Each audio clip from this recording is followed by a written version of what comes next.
Welcome to exam sir study. This is Shivam Gupta. मैं discuss करने वाला हूं बाल मनोविज्ञान की धुआंधार सीरीज, यानी कि ये टॉपिक आपकी सभी टीचिंग स्टेट एग्जाम में आता है, चाहे आपका यूपी टेट हो चाहे रीट हो, सभी में आपको बाल मनोविज्ञान से इंपॉर्टेंट क्वेश्चन पूछे जाते हैं। उस सीरीज को इसमें रखा गया, यानी कि ऐसे क्वेश्चंस को रखा गया है जो आपके एग्जाम में काम आने वाली है। थोड़ा सा वक्त निकाल के इस सीरीज से जुड़ जाइएगा, आपका 120 प्लस से ज़्यादा नंबर परीक्षा में जरूर आएगा, क्योंकि ये सीरीज आपके लिए बहुत महत्वपूर्ण होने वाली है। चलते हैं दोस्तों अपने पहले क्वेश्चन की ओर, चलिए देख लेते हैं पहला क्वेश्चन हमारा क्या है। क्वेश्चन हमारा पहला है, बच्चे के विकास के श्रेष्ठ सिद्धांत के अनुसार सत्य कथन है। अगर बात करते हैं भैया बच्चे के विकास के बारे में, उसका विकास जो है कैसे स्टार्ट होता है, किधर से स्टार्ट होता है, तो बच्चे का जो विकास है, विकास उसका है जो सिर से पैर की ओर होता है। इसकी दिशा क्या होती है? इसकी दिशा होती है जो कि होती है सिर से पैर की ओर, है ना। चलते हैं अपने अगले क्वेश्चन की ओर। क्वेश्चन हमारा है, विकास का सिद्धांत जो है क्या है? तो सभी विकास का दर समान नहीं होती। अगर बात करते हैं विकास के बारे में, तो भैया विकास जो क्या होता है, इसकी जो दर है समान नहीं रहती। यानी कि मतलब क्या है, जो विकास है तो कभी ज़्यादा हो सकता है, कम हो सकता है, ज़्यादा हो सकता है, कम हो सकता है। यानी कि विकास जो है असमान गति से चलता है। चलते हैं अपने अगले क्वेश्चन की ओर।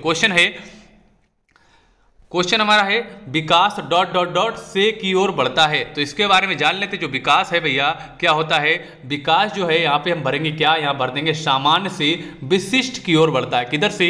विकास जो है सामान्य से विशिष्ट की ओर बढ़ता है। ये क्वेश्चन आपके बहुत इंपॉर्टेंट है, ध्यान से देख लीजिएगा। अगर आप हमारे चैनल को सब्सक्राइब नहीं किया है, सब्सक्राइब कर लें और बेल घंटी को दबा दें, जिससे आपको अगले वीडियो मिलते रहें। चलते हैं अपने अगले क्वेश्चन की ओर। क्वेश्चन हमारा है, प्रत्येक जाति, चाहे वह पशु जाति हो या मानव जाति, अपनी जात के अनुरूप विकास के प्रतिमान सिद्धांत का अनुसरण करती है। तो इसका आंसर क्या हो जाएगा भैया?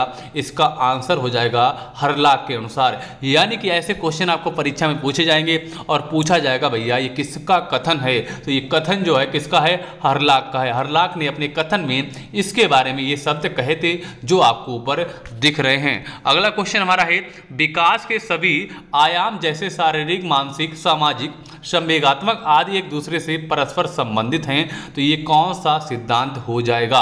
अगर बात करते हैं सिद्धांत के बारे में, तो भैया ये सिद्धांत होता है परस्पर संबंध का सिद्धांत होता है। क्या होता है? ये हमारा परस्पर संबंध का सिद्धांत होता है। तो राइट आंसर हमारा हो जाएगा परस्पर संबंध का सिद्धांत। अगला क्वेश्चन हमारा क्या देख लेते हैं। क्वेश्चन हमारा है, विभिन्न व्यक्तियों के विकास की गति में विभिन्नता पाई जाती है, ये किसने कहा है? यानी कि ये कथन किसका है पूछा जाएगा भैया।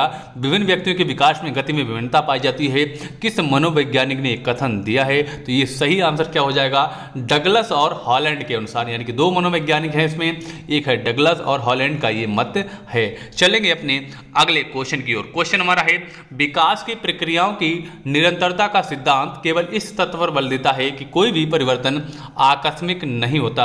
तो इसका राइट आंसर क्या हो जाएगा? इसका राइट आंसर हो जाएगा स्किनर। यानी कि कथन बहुत ज्यादा पूछे जाते हैं आपके कोई भी एग्जाम में, जिसमें बाल मनोविज्ञान पूछा जाएगा, बाल विकास पूछा जाएगा, उसमें कथन के क्वेश्चन बहुत आते हैं। तो इसको कथन को भी ध्यान से देख लीजिएगा आप। चलते हैं अपने अगले क्वेश्चन की ओर। क्वेश्चन है, विकास के स्वरूपों में व्यापक व्यक्तिक भिन्नता होती है, ये किसने बोला? कि ये किसने बोला भैया कि व्यापक व्यक्तिक भिन्नता होती है? इतना याद कर लीजिएगा। जहां भी आपको लिखा मिल जाए ना, तो आप क्या करेंगे, ये भैया राइट आंसर मार देंगे। किसका? स्किनर का। ऊपर वाले का भी स्किनर था, इसका भी स्किनर, राइट आंसर हो जाएगा। चलेंगे अपने अगले क्वेश्चन की ओर। क्वेश्चन देख लेते हैं, मनोवैज्ञानिकों ने शैक्षिक दृष्टि से बाल विकास को 3 भागों में बांटा है ना। पहला भाग क्या आपका? शैशवावस्था, बाल्यावस्था और किशोरावस्था के बारे में, तीनों के बारे में हम पिछले वीडियो में डिटेल में पढ़ा चुके हैं। उस डिटेल को, वीडियो को भी देख लीजिएगा, क्योंकि थोड़ा सा टाइम आपका बर्बाद होगा। यानी कि बर्बाद नहीं बोल सकते, अगर आप कुछ सीख रहे हैं तो उसको बर्बाद नहीं बोलेंगे। यानी कि हमारी सारी वीडियो आपको 20 मिनट से कम मिलेंगी और उन 20 मिनट में आपको 2 घंटे का मटेरियल मिलेगा। यानी कि आपको 2 घंटे बर्बाद नहीं करने, सिर्फ 20 मिनट में आपको इंपॉर्टेंट सारे टॉपिक मिल जाएंगे। अगला क्वेश्चन देख लेते हैं क्या है। क्वेश्चन है, सामाजिकरण प्रक्रिया के प्रारंभ होने की अवस्था क्या है? इसकी भैया अवस्था क्या है? अगर बात करते हैं भैया सामाजिकरण कब स्टार्ट हो जाता है, बच्चा जो होता है भैया जन्म लेने के बाद कौन सी अवस्था होती है? वो होती है इसकी शैशवावस्था होती है। वो अपने परिवार के साथ साथ क्या भैया होता है कि मोहल्ले में या इधर उधर क्या भैया सामाजिकरण, यानी कि समाज से भी मिलने लगता है, तो सामाजिकरण स्टार्ट हो जाती है। अगला क्वेश्चन हमारा क्या देख लेते हैं। क्वेश्चन हमारा है, एक नवजात शिशु का कद ऊंचाई होती है। अगर बात करते हैं भैया नवजात शिशु के बारे में, तो उसकी उसकी ऊंचाई कितनी होती है, उसका कद कितना होता है, उसकी लंबाई कितनी होती है, तो उसकी लंबाई होती है 19.5 इंच होती है। कितनी?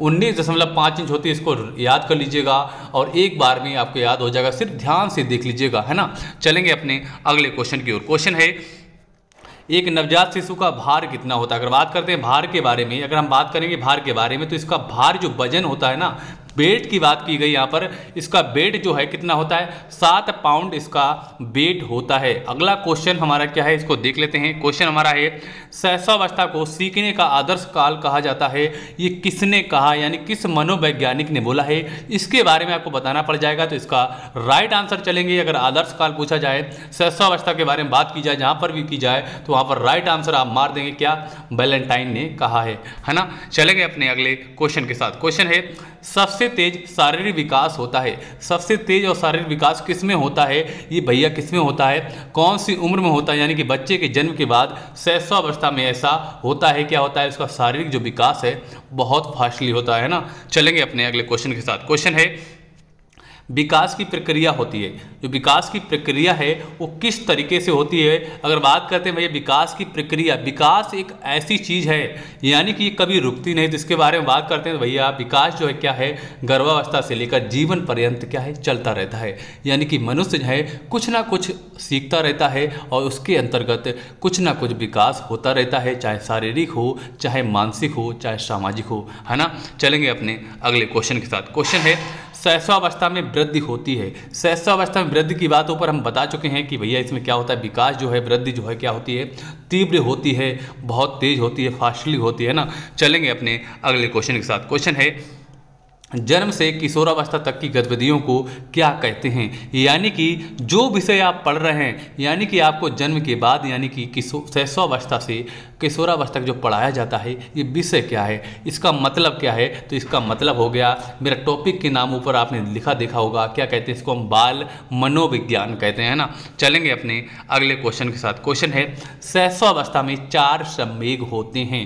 संवेग की बात करते हैं भैया, जो बालक है शैशवावस्था में जब होता है तो उसके अंतर्गत क्या, भय, यानी कि इसको अंदर डर होता है, क्रोध आता है तब वो रोता भी है ना, प्रेम होता है, किसके, माँ के प्रति इसको प्रेम भी होता है, पीड़ा होती है। तो ये सारे जो क्या है भैया संवेग उसके अंतर्गत पाए जाते हैं। कब, शैशवावस्था में। जैसे बालक बड़ा होता है तो उसके अंतर्गत क्या होता है भैया, संवेगों का विकास होता रहता है और भी संवेग बढ़ जाते हैं, है ना। चलेंगे अपने अगले क्वेश्चन के साथ। क्वेश्चन है शैशवावस्था द्वारा जीवन का पूरा क्रम निश्चित होता है और ये किसका कथन है। अगर बात करते हैं कथन के बारे में, तो भैया ये कथन किसका है, ये एडलर का कथन है। किसका, किस मनोवैज्ञानिक का कथन है, एडलर का कथन है ना। क्वेश्चन हमारा है मनुष्य को जो कुछ भी बनना होता है प्रारंभ के 4-5 वर्षों में बन जाता है, ये किसका कथन है। ये कथन बहुत इंपॉर्टेंट है, काफ़ी बार परीक्षा में आ चुका है, इसको ध्यान से देख लीजिएगा ना। इसका आंसर हो जाएगा सिगमंड फ्राइड। इसका राइट आंसर क्या हो जाएगा, इसका राइट आंसर हो जाएगा सिगमंड फ्राइड के अनुसार, है ना। चलेंगे अपने अगले क्वेश्चन के साथ। क्वेश्चन है शैशवावस्था को बालक का कहा जाता है। क्या कहा जाता है, जो शैशवावस्था होती है ना, क्या होती है, बालक का भैया निर्माण काल होता है, यानी कि बालक का शुरुआती काल, निर्माण काल स्टार्ट होता है, तो इसको हम बालक का निर्माण काल कहते हैं ना। चलेंगे अपने अगले क्वेश्चन के साथ। क्वेश्चन है नवजात शिशु में हड्डियों की संख्या लगभग कितनी होती है। अगर बात करते हैं भैया नवजात शिशु के बारे में, हड्डियों की संख्या कितनी होती है, 270 होती है। कितनी होती है, 270 होती है।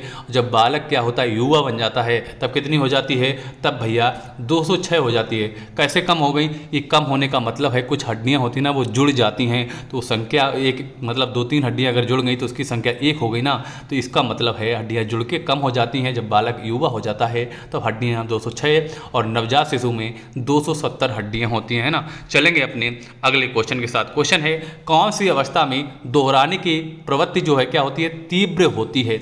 बच्चा दोहराता कब है, शैशवावस्था में एक शब्द को बार बार बोलता है, तो ये क्या कब होता है भैया, शैशवावस्था में होता है। कब, शैशवावस्था में, है ना। चलेंगे अपने अगले क्वेश्चन के साथ। क्वेश्चन है फ्राइड के अनुसार लड़कियों में कौन सी ग्रंथि पाई जाती है।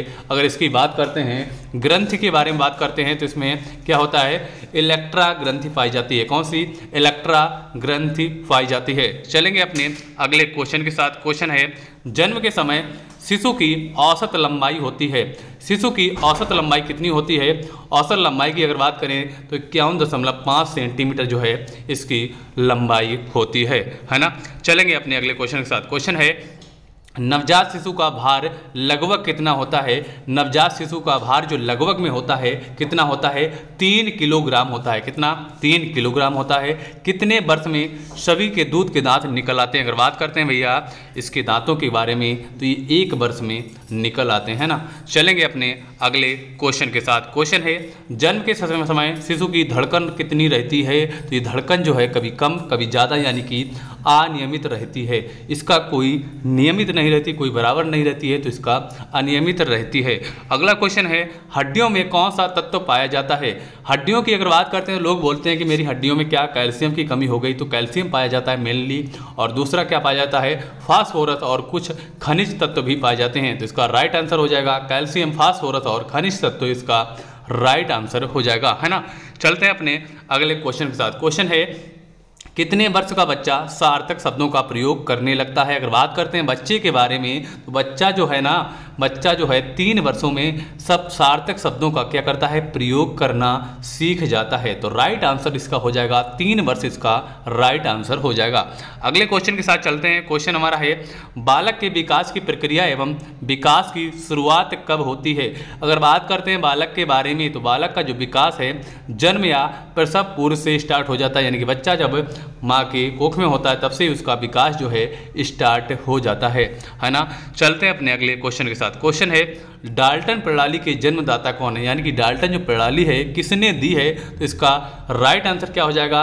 मिस हेलन पार्कहर्स्ट ने डाल्टन प्रणाली को दिया था। अगर फ्रेंड्स आपको हमारा वीडियो अच्छा लगा, क्योंकि क्वेश्चन जो है बहुत ही इंपॉर्टेंट है, इस वीडियो को लाइक कर शेयर कर दीजिएगा और कमेंट्स करके हमें जरूर बताइएगा आपको वीडियो कैसा लगा। अब आपको मिलते हैं अपने अगले वीडियो के साथ, तब तक के लिए जय हिंद, वंदे मातरम साथियों।